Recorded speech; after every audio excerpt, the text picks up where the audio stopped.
La pivoine est une fleur qui prend du temps pour s'épanouir, mais quand elle s'ouvre, c'est un vrai spectacle. Décidément. C'est une obsession, ces pivoines. Merci, ça a l'air incroyable. Ah bah j'espère. Si on peut en parler autant que les pivoines, qui nous occupent depuis quoi 2, 3 mois? C'est juste mon métier qui me passionne. Désolée de vous barber avec mes fleurs, mais si je peux me permettre, encore une petite remarque, les pivoines sont des fleurs très délicates, leur parfum, et elles ne durent que 2 mois. Et tu as toujours voulu être fleuriste? Je sais pas si j'ai toujours voulu être fleuriste, mais en tout cas, j'ai toujours été fleuriste. Ma grand-mère était fleuriste. Et ma mère, pas du tout. Quand je l'écoute parler de fleurs, j'ai l'impression d'être dans un roman de Zola. Tu sais, ces descriptions interminables qui sont magnifiques, hein, mais vraiment fournies.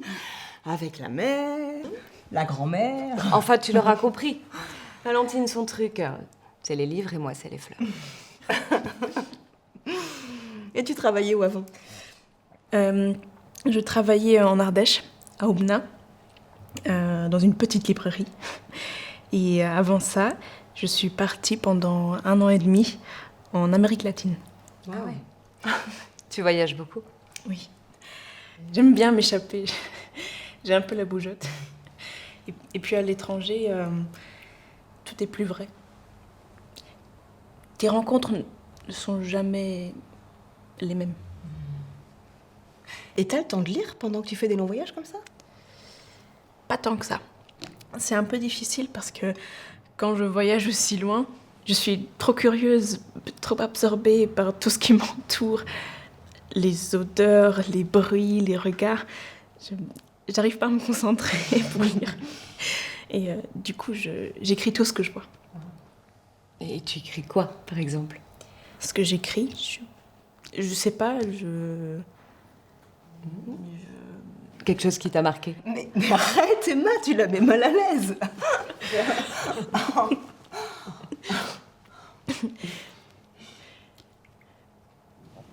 En fait, j'ai fait une rencontre assez incroyable.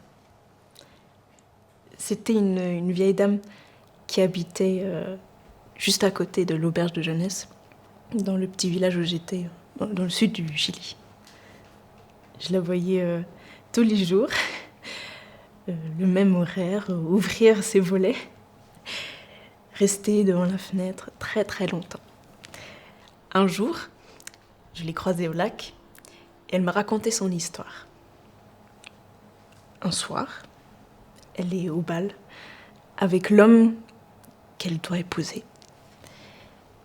Tout à coup, il y a une autre femme qui arrive.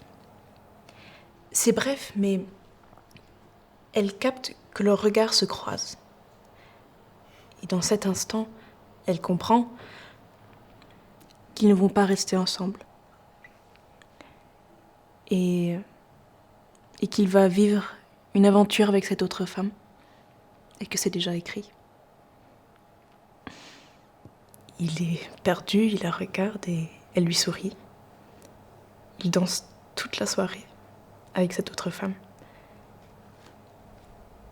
Et à la fin, il part avec elle. Et elle m'a raconté que quand elle les a vus partir, qu'elle s'est évanouie.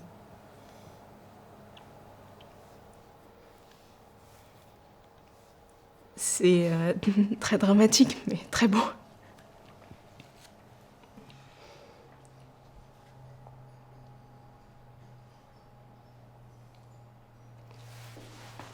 Je reviens, je vais aux toilettes. Je fais un... Tu prends un café? Volontiers. Je pense que je vais partir au Brésil. Ah oui? Moi aussi, j'en ai envie. Et pourquoi? Parce que j'ai entendu dire que c'est une très belle culture. Et aussi qu'il y a des beaux bijoux. C'est vrai. Et d'ailleurs, c'est quoi cette pierre? Hein? C'est du lapis lazuli. C'est magnifique. J'aime beaucoup la forme. Ça symbolise quelque chose? Non, non, t'as raison, t'as raison. Apparemment, ça représente l'éternité.